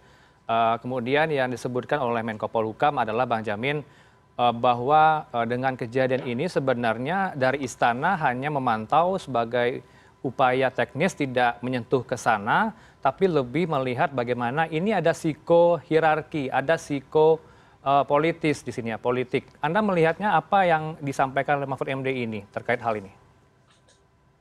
Ya, tadi sudah saya katakan, ini adalah suatu tindak pidana, sebenarnya tindak pidana umum, kan, yaitu terkait dengan adanya tindak pidana pembunuhan. Tetapi kaitan antara pelaku tindak pidana ini adalah polisi, di mana polisi itu punya jenjang kepangkatan yang jelas. Bagaimana cara memeriksa, siapa yang memeriksa didasarkan pada hierarki kepangkatannya. Makanya itu disebut sebagai psikis hierarkis. Lalu terkait dengan sosiologis, tentu sosiologis ini terkait dengan hubungan-hubungan antar para pelaku dan juga korban dan juga tentu masyarakat yang memantau ini. Baik. Jadi saya kira apa yang disampaikan itu sangat berpengaruh terhadap proses penyidikan terhadap kasus ini. Jadi tindak pidananya biasa, cuma pelaku-pelakunya ada hubungan hierarkis. Nah, beda memang kalau kita lihat terkait dengan tindak pidana TNI. Kalau TNI kan sudah jelas, ada mahkamah militer ya yang melakukannya, yang menyidik dan lakukan untuk pengadilannya. Tapi ini kan di pidana umum karena polisi itu termasuk sipil begitu yang di peradilan umum. Baik. Begitu ya. Jadi itulah hierarkisnya. Ini kan yang akan menyidik adalah beberapa tim ya. Kalau kita simak perkembangannya, ada tim khusus yang dibentuk oleh Kapolri, yang dikomandoi oleh Wakapolri, kemudian juga ada tim penyidik Barreskrim Polri yang akan menyidik soal penetapan tersangka dari Barada Eliezer. Ada juga tim independen Bang Jamin, Komnas HAM, kemudian LPSK yang belum mengabulkan permohonan perlindungan dari Barada Eliezer dan juga Ibu Putri, tapi juga kita simak juga perkembangannya. Kompolnas juga ikut sebagai independen. Tapi ada juga masukan dari pihak-pihak yang menyebutkan perlu juga Irsus, istilahnya adalah institusi khusus yang akan mengawal penyidikan dari kematian Yosua ini. Anda melihatnya seberapa penting beberapa elemen ini turun tangan ke dalam hal ini? Saya kira apa yang sudah disampaikan oleh Pak Kapolri dengan tim khusus itu sudah cukup ya untuk bisa melakukan. Nah, yang lain yang eksternal itu dalam rangka pengawasan ya, dalam rangka pengawasan. Komnas HAM melakukan tugasnya bukan sebagai penyidik, tapi mereka dalam rangka pengawasan apakah proses yang dilalui sudah benar atau tidak. Baik. Saya kira instrumen lainnya masyarakat juga nggak apa-apa untuk melakukan pengawasan, bisa juga, tapi tidak sifatnya kan tidak institusional ya, artinya bukan dari biaya negara begitu. Nanti kalau setiap institusi akan membentuk, tentu negara juga kewalahan ya. Baik. Jadi saya kira apa yang sudah dibentuk ini sudah cukup baik, tinggal bagaimana kita mengawal apa yang disampaikan oleh Barreskrim dan juga Kapolri dan juga Presiden, harus ada independensi dan transparansi. Dua hal itu yang sangat penting bagi kita untuk mewujudkan suatu institusi Polri yang bisa dipercaya. Karena Mas, begini ya, ini bukan menyangkut tindak pidana saja, tapi kredibilitas institusi, bukan hanya di Indonesia, tetapi di mata dunia, begitu loh. Jadi dunia akan menyorotin begitu. Apakah memang benar institusi ini benar-benar apa yang diperintahkan Presiden, transparansi dan juga independensi itu bisa terwujud begitu.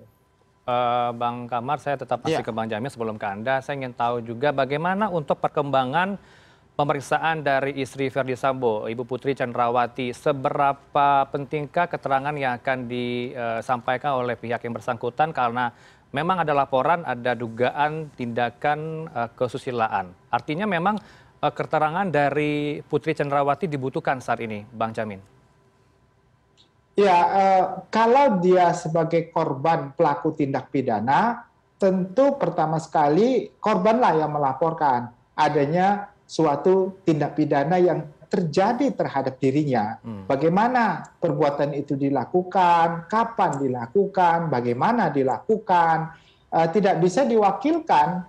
Kalau untuk laporan bisa, tapi untuk membuktikan adanya suatu tindak pidana dan bukti yang cukup, maka korban harus melaporkan. Jadi harus diperiksa. Nah, itu yang menjadi dasar untuk menindaklanjuti tindak pidana tersebut. Maka adalah suatu tidak pantas kalau dinaikkan ke tingkat penyidikan, padahal korbannya sendiri belum pernah diperiksa, ya. Jadi seharusnya sudah pernah diperiksa begitu. Tapi kalau diperiksa di kediaman, memungkinkan tidak, Bang Jamin? Bisa. Jadi dalam konteks pemeriksaan saksi tersebut tidak harus dipanggil dan datang, bisa juga. Tapi ada alasan tertentu. Pertama karena ada cacat fisik ya, secara fisik ya, bukan secara pikiran ya. Dia tidak mampu untuk diangkut ke tempat penyidik atau di luar negeri atau dimanapun dia yang sedang mendapatkan tugas negara yang sangat dibutuhkan sehingga tidak bisa dihadirkan, sehingga penyidik bisa datang ke tempat orang tersebut untuk meminta keterangannya. Baik, dalam kondisi trauma masih memungkinkan ya di kediaman, Bang Jamin? Nah, trauma ini nanti kita lihat apakah trauma terkait dengan psikologis pikiran. Karena pertanyaan pertama waktu di BAP adalah apakah saudara waktu dalam pemeriksaan ini sehat secara jasmani dan rohani begitu. Kalau sudah tidak sehat jasmani dan rohani bubar, jadi nggak bisa akan diperiksa juga, percuma. Keterangannya nggak bisa dipertanggungjawabkan nantinya. Meskipun punya psikologi ya, psikolog dari yang bersangkutan. Benar. Nah, kalau psikolog dari bersangkutan, biasanya penyidik kalau kurang percaya bisa mengambil second opinion dari penyidik sendiri untuk memeriksa kebenaran fakta apakah itu benar atau tidak begitu. Baik, apakah Bang Kamar sejauh ini Vera Simanjuntak kekasih dari almarhum masih mendapatkan ancaman? Nanti akan dijawab setelah jeda. Tetaplah bersama kami di CNN Indonesia Breaking News. Iya.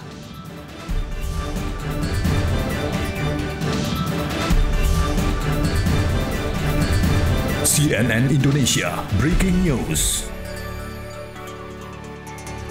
Anda kembali bersama kami di CNN Indonesia Breaking News. Kami masih bersama dengan kuasa hukum dari almarhum Brigadir Yosua dan juga bersama kami melalui sambungan daring, sambungan Zoom, Bang Jamin Ginting. Sembari kita juga akan tunggu ya perkembangan terbaru Bapak-Bapak dari Barreskrim Polri terkait dengan pemeriksaan pada hari ini Irjen Verdi Sambo yang sudah ditetapkan yang tersangka dalam kasus ini, Barada Eliezer.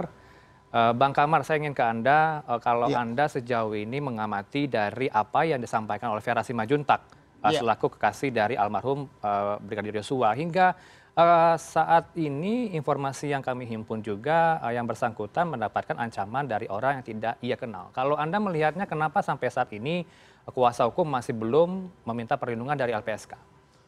Kami memang tidak meminta perlindungan kepada LPSK, tapi minta perlindungan kepada Tuhan. Karena Tuhan lebih kuat daripada LPSK. Baik. Yang kedua, kami ada trauma dengan LPSK. Trauma pertama 2011 yang lalu ketika saya waktu itu membongkar mega skandal korupsi Wisma Atlet yang berujung pada IKTP, Alkes Hambalang dan sebagainya itu. Waktu itu saya memohon perlindungan buat Mindoro Salina. Baik. Menulang waktu itu klien saya. Tetapi mereka karena main-main tidak serius, akhirnya saya kehilangan klien karena saya dapat kuasa dari Mindoro Salina dicabut oleh orang lain, kan gitu. Baik. Itu kemudian, kepemimpinannya sama dengan kepemimpinan LPSK yang sekarang atau tidak? Terulang lagi, ini kan trauma pertama. Trauma kedua baik. 2021. Saya meminta perlindungan hukum kepada LPSK supaya melindungi klien saya di Rutan Barreskrim Polri yang dipaksa makan peses oleh jenderal-jenderal itu. Yang dimana jam 2 pagi seluruh tahanan di dalam di dalam Rutan Barreskrim Polri itu sengaja dibuka, bahkan sebelum klien saya masuk kepada rutan itu mereka sudah lebih dulu berak di kantong plastik kan gitu, supaya ketika masuk langsung disuapin. Namun mereka mengatakan oh ini karena ketersinggungan antara jawab menjawab, padahal jauh sebelum dimasukkan ke dalam rutan mereka sudah mohon maaf udah berak di kantong plastik untuk nanti kalau klien saya masuk dipaksa dimakan kan gitu. Baik. Nah waktu itu saya mohon perlindungan kepada LPSK, kami bikin perjanjian 6 bulan tidak dilaksanakan, maka saya pecat. Jadi saya tidak mungkin memohon perlindungan kepada lembaga yang sudah saya pecat dan tidak saya percaya 2 kali trauma kan begitu. Bang Kamar, tetapi maaf kalau kepada sekali, Tuhan, saya sampai saat ini masih sangat yakin saya dengan Tuhan saya kan gitu, yaitu Tuhan Elohim kan gitu. Ya, baik ditahan dulu. Mungkin ini kekecewaan terhadap LPSK yang mungkin kepemimpinannya berbeda atau sama dengan sekarang. Sama aja. Sama saja, tapi kami lanjutkan kembali dialog kami bersama Bang Kamarudin, ada juga Bang Jamin Ginting. Bang Jamin masih tersambung dengan kami? Masih. Ya, masih. Bang Jamin, silakan komentar Anda terhadap kekecewaan dari Bang Kamarudin terhadap LPSK. Apa komentar Anda terhadap ini? Ya, saya kira LPSK juga mempunyai standar-standar ya dalam memberikan bantuan perlindungan terhadap korban dan saksi. Jadi apa yang disampaikan oleh Pak Kamarudin itu menunjukkan bahwasannya apa yang dialaminya itu kelihatannya LPSK belum memberikan hal yang maksimum menurut Pak Kamarudin. Saya kira harus ya dalam konteks LPSK ini harus independen dalam perlindungan terhadap saksi dan korban. Karena lembaga ini dibentuk untuk memberikan kenyamanan bagi saksi untuk bisa mengungkapkan siapa pelaku tindak pidana tersebut. Nah, kalau saja orang tidak nyaman, tertekan, dan terintimidasi, tentu sulit untuk mengungkapkan suatu perbuatan pidana yang lebih besar lagi. Baik. Jadi saya kira itu yang paling ditanamkan Jadi, tapi itu pilihan ya. Saya kira apa yang dilakukan oleh kuasa hukum untuk tidak minta ke LPSK itu pilihan. Jadi sekali lagi, saya kira LPSK sebenarnya harus memberikan jaminan pemenuhan kebutuhan terhadap saksi dan korban yang jiwanya terancam. Ya, Baik. nah itu harus diperhatikan dengan baik begitu. Bang Jamin, kalau saya ikuti perkembangan juga dari LPSK, ini saya informasikan dari mengutip ya apa yang disampaikan oleh Wakil Ketua LPSK Edwin Partogi.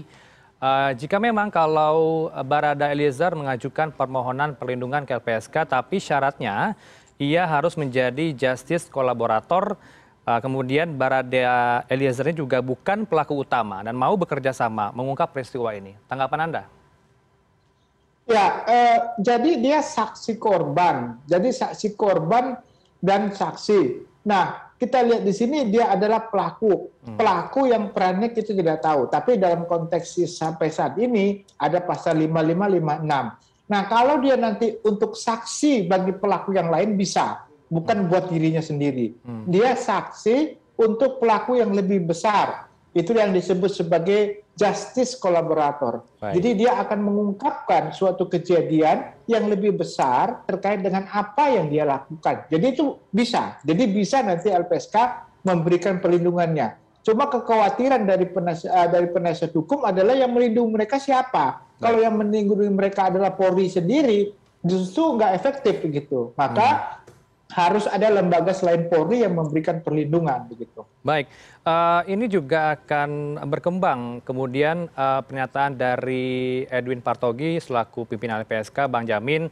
Keuntungannya jika memang Eliezer ini sebagai justice kolaborator adalah dapat tuntutan ringan dan terjamin hak-hak terpidana. Itu diatur dalam Undang-Undang Nomor 31 Tahun 2014 tentang perlindungan saksi dan korban. Apakah ini memang ada keuntungan berikutnya akan dialami oleh Eliezer, Bang Jamin? Ya, satu memang dia jiwa dan kenyamanannya itu terjaga, ya, dan keluarganya juga terjaga. Yang kedua, dalam konteks pemeriksaan di pengadilan, ini sebagai alasan peringan namanya, meringankan hukuman, tapi tidak merupakan suatu putusan bebas ya kalau memang terbukti begitu. Jadi ini hanya sebagai bentuk meringankan hukumannya saja begitu, meringankan hukumannya saja. Jadi justice kolaborator itu memang ada keuntungannya di situ karena dia ibarat pemberian jasa untuk mengungkapkan tindak pidana yang lebih besar daripada apa yang dia lakukan begitu. Baik. Bang Kamar, saya ingin tahu juga kelanjutan dari Vera Simanjuntak. Sejauh ini seperti apa kondisi dari kekasih korban? Memang saat ini kondisi klien saya Vera Simanjuntak memang dia sedikit tergoncang. Tergoncang kenapa? Tapi tidak sampai bersembunyi di kamar. Karena diancam tadi ya? Karena didatangi wartawan. Jadi di tempat pekerjaan sudah ramai wartawan, di rumah sudah ramai wartawan, akhirnya dia minta izin sama saya mengundurkan diri dari pekerjaan. Lalu saya kasih pertimbangan. Jadi yang mengancam di sini wartawan? Apa namanya? Bukan orang lain? Yang tidak dikenal? Tidak ada ancaman, betul-betul wartawan yang mendatangi minta keterangan. Baik. Jadi bukan ancaman ya. Jadi dia ada ketidaknyamanan. Ketidaknyamanannya itu karena di kantor sudah ditunggu terus oleh banyak wartawan, di rumah pun ditunggu.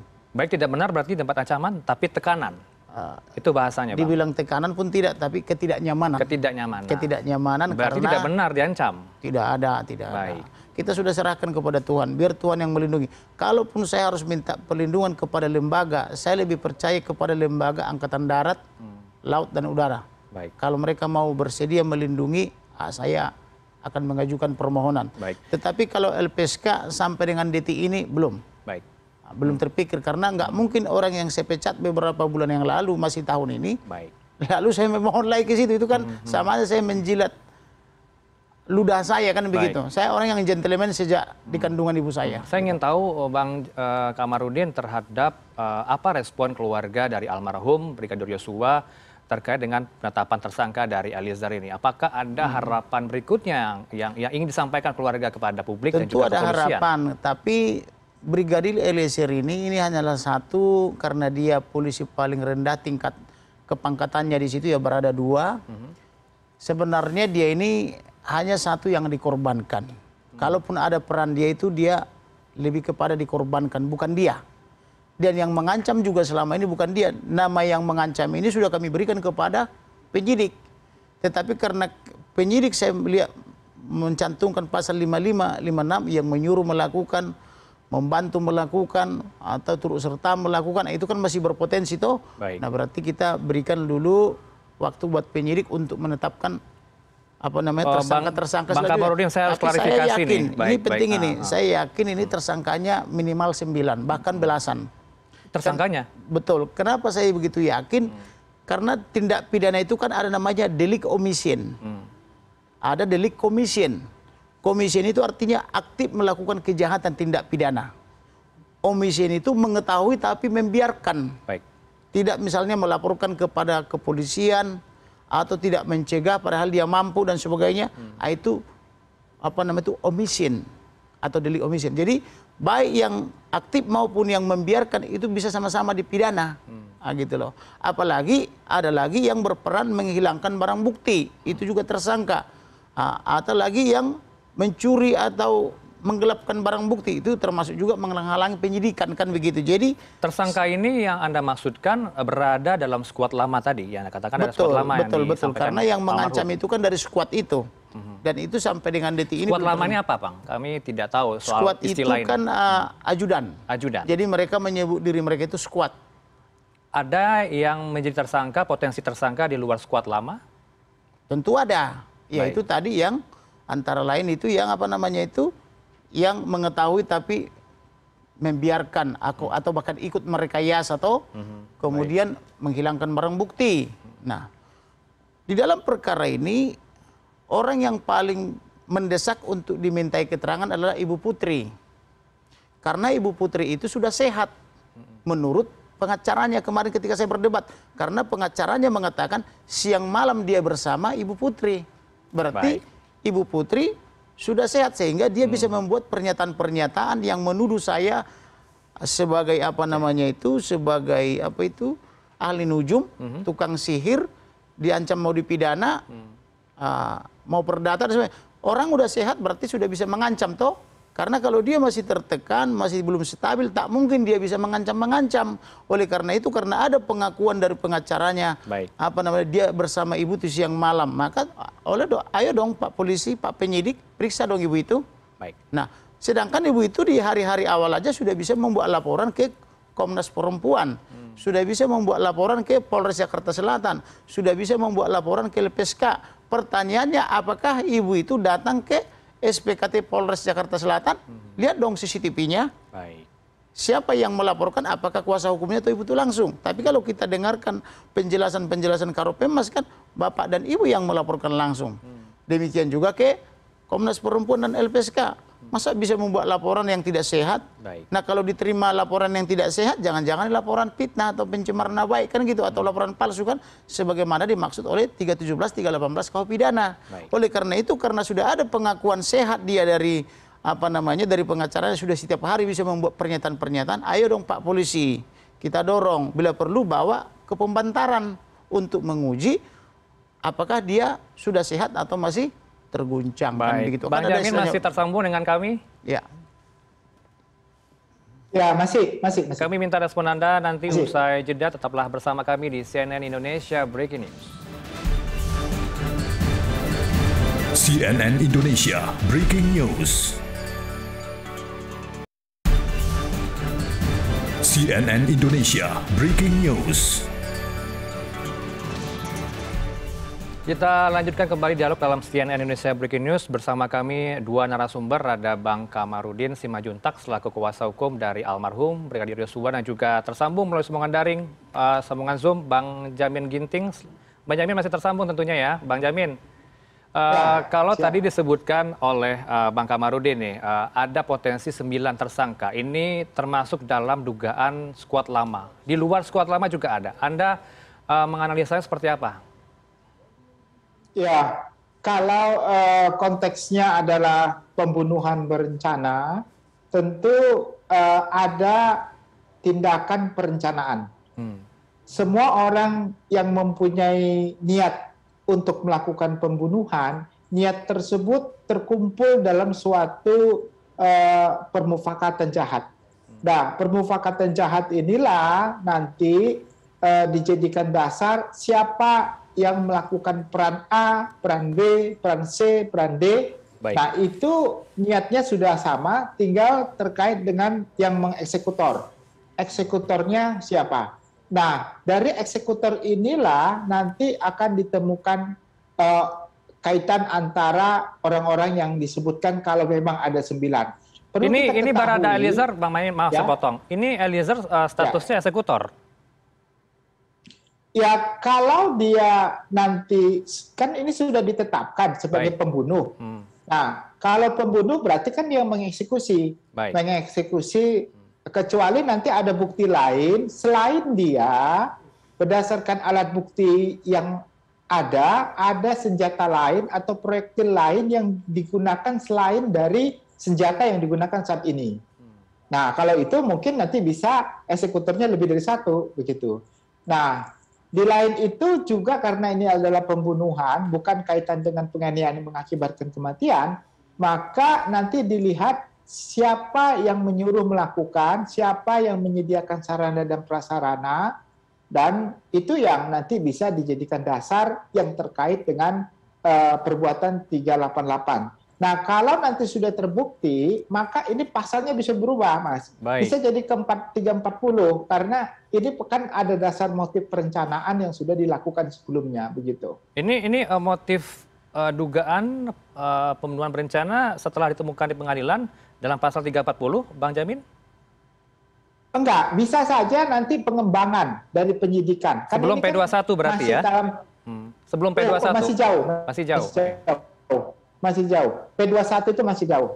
Jadi saya kira nanti harus dikembangkan lagi terkait siapa yang dimaksud 5556. Tapi kalau sampai nanti ini dinaikkan, tunggu putusan pengadilan, wah ini saya kira terlalu lama.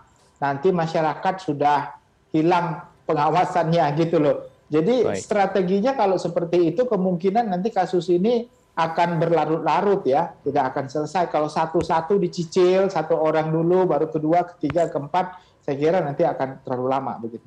Kalau Anda menganalisa seberapa lama tim khusus atau penyidik membutuhkan waktu menetapkan tersangka baru, Bang Jamin? Kalau dilihat dari pencantuman pasal 5556, ini sudah ada dugaan didasarkan bukti yang kuat pelakunya siapa yang bersama-sama dengan orang ini begitu.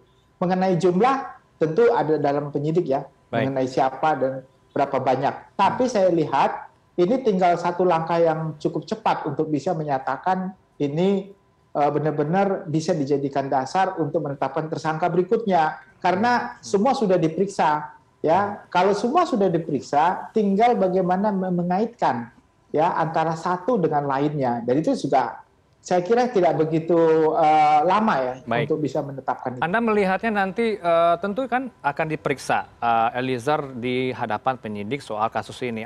Seberapa terbukakah seorang Eliezer di hadapan penyidik untuk mengungkap kasus ini? Jadi Mas, kalau dia sudah sebagai tersangka, lalu dia akan memberikan kesaksian untuk orang lain yang akan dijadikan tersangka, tentu dia harusnya kalau konteksnya sebagai justice collaborator, dia harus membuka semuanya. Nggak boleh. Buat apa fungsi jadi justice collaborator? Tapi kalau dia tidak mengambil peran sebagai justice collaborator, dia bisa juga menutup ya. Dia tidak mau karena saya sudah jadi tersangka, saya tidak mau terbuka begitu untuk bisa menjelaskan lebih lanjut. Jadi saya kira justice collaborator itu menjadi suatu alasan yang cukup baik ya untuk bisa dia mengungkapkan yang lebih besar begitu. Baik, Bang Jamin, saya mau ke Bang Kamarudin. Bang Kamarudin tentunya juga ada respon dari pihak keluarga terkait dengan Eliezer selaku tersangka saat ini kasus kematian dari Brigadir Yosua. Apakah ada harapan berikutnya akan disampaikan oleh pihak keluarga penetapan tersangka berikutnya setelah Eliezer? Bang Oh ya tentu, Kamarudin. karena seperti saya katakan tadi, berada dua Richard Eliezer ini tidak ada masalah dengan almarhum. Yang bermasalah itu yang lain. Yang lain, oke. Nah, kenapa ini jadi diduga dikorbankan karena dia polisi ajudan dengan pangkat terendah kan begitu. Dan secara logika tidak ada keberanian berada dua mengeksekusi atau membunuh brigadir itu sudah jauh di atasnya kepangkatannya, gitu loh.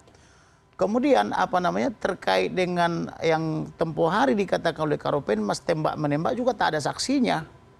Jadi hanya dia bersaksi sendiri untuk diri sendiri. Maka dalam istilah hukum itu disebut dengan unus testis nullus testis. Dia bersaksi untuk diri sendiri kan gitu. Makanya kita tolak.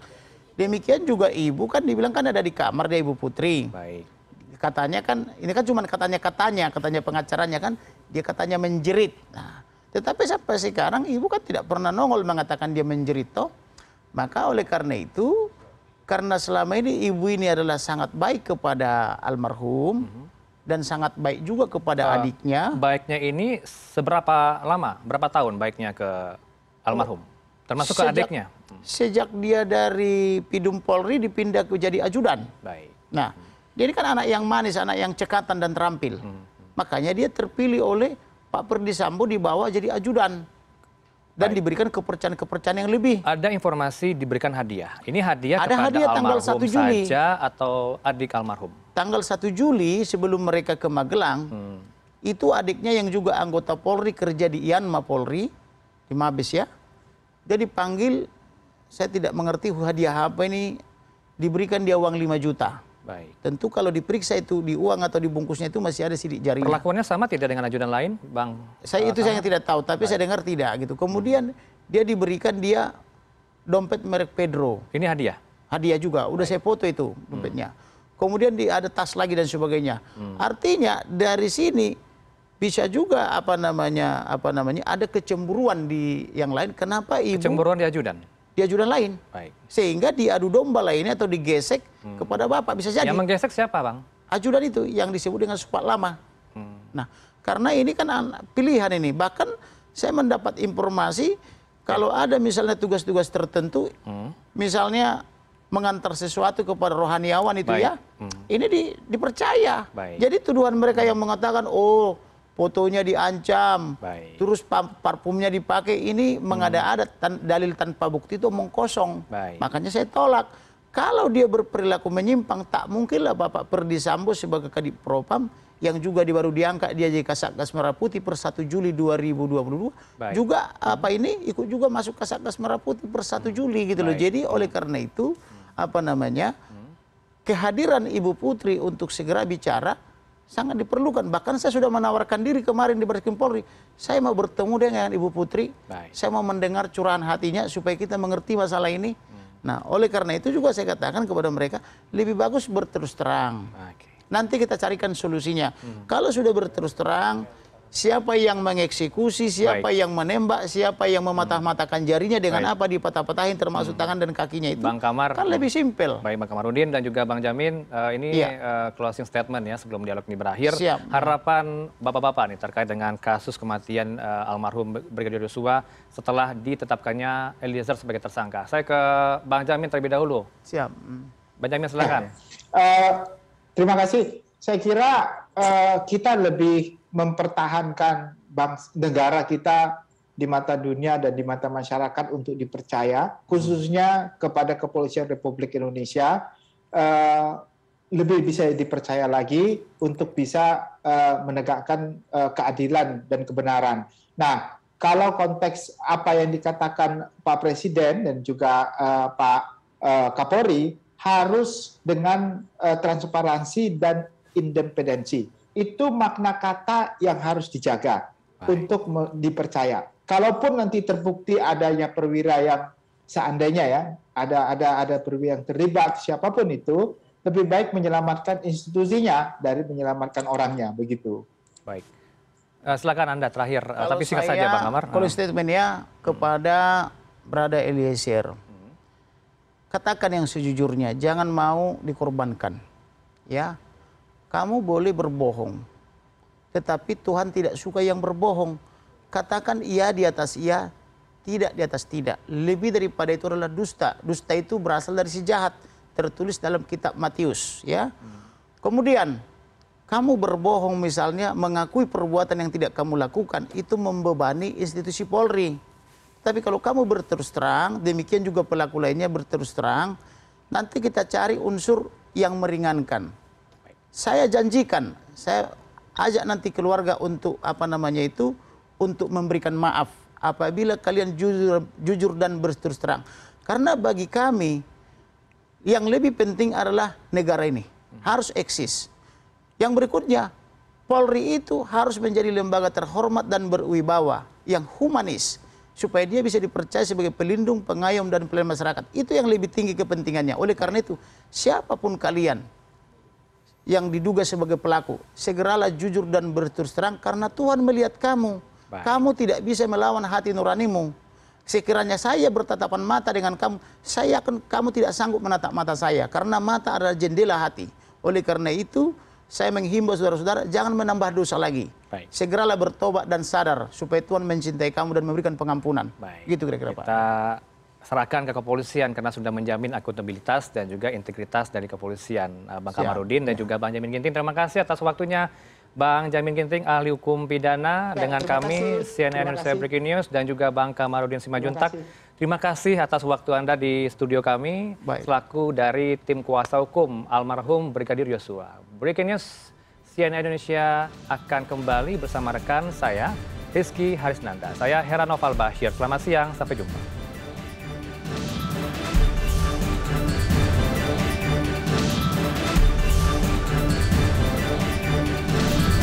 CNN Indonesia Breaking News.